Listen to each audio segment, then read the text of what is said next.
Enzo Recto, kalaban ang katiwalian at kasinungalingan, kakampi sa katotohanan at kabutihan. I believe it's one of the issues, but not the sole issue. I believe nagsimula ito noon ngang nagkahulian dun sa mga ano niya yung Davao Mafia niya, yung mga pulis na na-involved dun sa droga, yun, nung nahuli si Bantag, si Tebes, lahat ito, mga Davao group ito, mga kasindikato ni Duterte yan . Yung mga yan, umaasa na the only, pati ngayon, si Kibuloy. So these people, ang only way out nila na dun sa situation nila ngayon is makabalik sa pwesto yung mga Duterte. Di ba? So, ngayon, for Duterte himself, hindi lang itong pag-save niya doon sa kanyang criminal enterprise kasi magkakantahan na yung mga yan pagka naipit. Gusto rin niyang i-save yung sarili niya from the ICC. Di ba? So, in the case ng Kikibuloy, nakatali din dyan yung mga ninakaw niya. So, kumbaga, marami siyang mga personal reasons to do so. One major reason is the ICC, but it is not the sole reason. So, yun na lang natin. Okay. Pero how serious itong idea? Kasi hindi naman to first time na nabanggit nyo rin, no? Yung idea na dinidestabilize ni dating Pangulong Duterte yung current administration because of reasons that you cited. At this stage, kasi nakita natin, meron ding palitan, di ba? Yung First Lady nagsalita na against the Vice President. So, pero minamanage siya ni BBM, di ba? So, how serious yung idea ng destabilization at this stage po? It is very serious, no? It is very serious. At ito rin ang titignan natin. By June 30, 2 years na ang maglalap since nag-start yung term.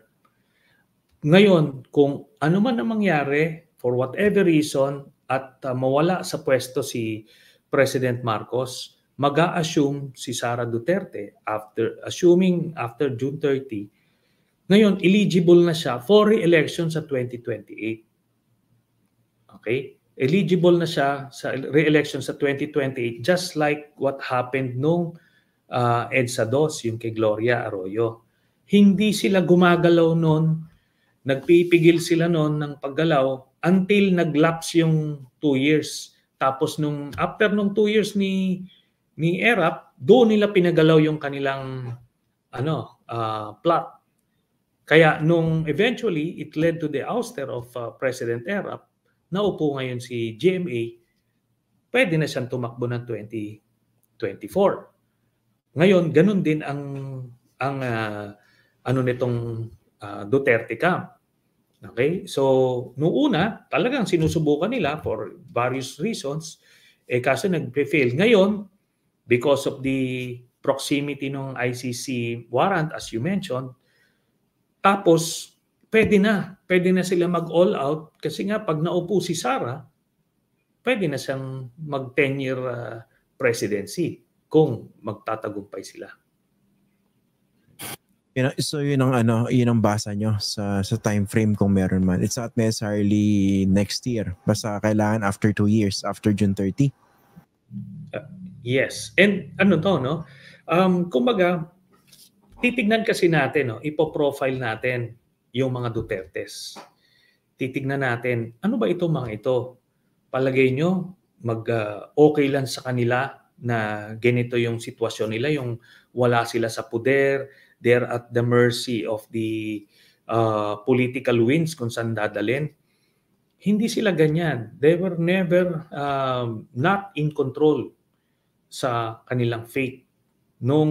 Even nung nasa Davao sila, nag-modus vivendi sila with the national government para maproteksyonan yung kanilang turf.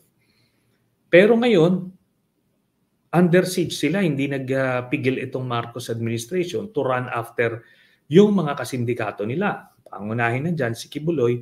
Kaya ngayon, talagang threatened na sila. Then here comes the ICC. Titingnan natin, ito bang sila Duterte, palagay nyo magpipigil ito na hindi nila papatalsikin si Marcos kasi sila, dissenting mga tao sila, or mga mga tumaharap ng mga consequences ng mga action sila. Hindi sila ganun, di ba? On the contrary, papatay sila if it will meet their desired ends, di ba? Hindi nag-hesitate ito to kill political foes, di ba? Lahat na yan, yung history nila ando doon na yun. So bakit natin i-assume na despite that history mag-iiba ang gagawin nila kay President Marcos? So very predictable. They will now go all out para lang ma-save nila yung sarili nila. And the only way for them to do that is to oust President Marcos. Okay. Puntahan naman po natin yung response ni BBM so far din sa mga pag-atake ni former President Duterte, ng dalawa niyang anak.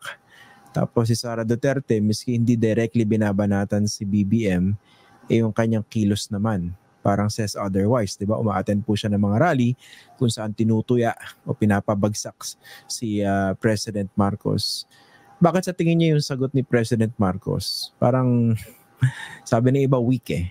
For instance, sabi mga sagot niya is it must be the fentanyl. Tapos yung, 'di ba? Hindi niya ginagantihan. Ang sinasabi ng iba, baka daw may utang na loob dahil hindi siya mananalo ng ganyan kung wala yung mga Duterte. Ano po bang basa niyo?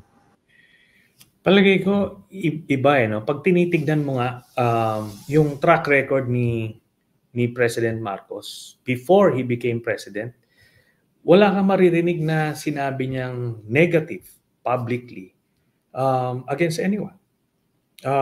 Nung binabanatan siya ni Cayetano doon sa debate noong 2016, not a word eh. Before, after, and during, hindi. Meron siyang message discipline eh. Meron siyang message discipline. Ngayon kung sasabihin natin hindi maganda strategy yan, but let's remember, because of this style niya, he is now president. It may have been a very long game, o baka sinuwerte siya, but at the end of the day, yung strategy niya ng ganyan na walang masamang tinapay got him to the presidency. So who's to say that that strategy is not a good strategy? Kaya nga ang tinitignan ko na lang dito is si President Marcos says what he will say what he needs to say, but in the end, he will do what he needs to do. Bunyog, bunyog, halikan na kasama ka. Bunyog, kapag buklod ay may pag-asa. Luzon, Visayas, Mindanao, isa ang pananaw. Sa bagong Pilipinas ang bunyog isisigaw. Bunyog.